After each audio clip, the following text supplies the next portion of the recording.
de la famille des rosacées, le Rosa montana, comme son nom l'indique, ne prospère qu'en montagne. Et c'est à 1100 mètres d'altitude, sur le plateau d'Olobrac, près du village de Saint-Urcise, que j'ai pu observer cette espèce, le Rosa montana, qui se différencie du Rosa canina par ses fruits ronds, très rouges, avec de fines épines.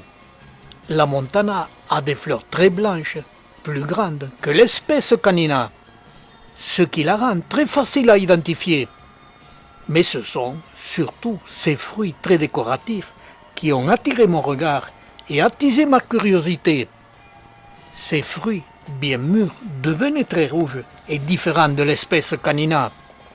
Si je remontre ces deux fruits, c'est que dans ce secteur, les deux espèces étaient présentes côte à côte et que les deux espèces avaient engendré des hybrides.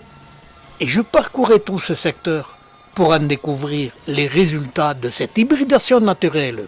J'observais sur chaque pied les moindres variations dans la couleur des fleurs, même si elles étaient peu significatives, d'une couleur rose, plus ou moins soutenue, jusqu'à des couleurs plus sombres, et ce qui m'a certifié que j'étais bien en présence d'une hybridation naturelle.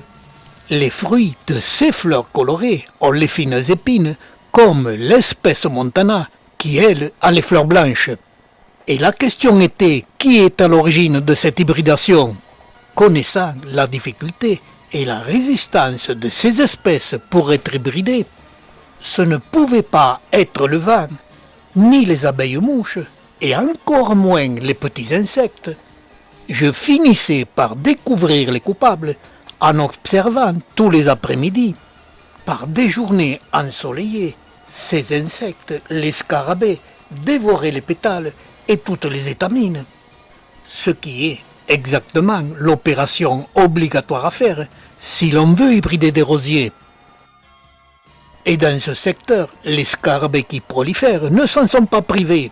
Et on finit par hybrider ces deux espèces, Rosa montana et Rosa canina, en donnant avant l'homme les premiers hybrides que sont ces roses que tout le monde admire.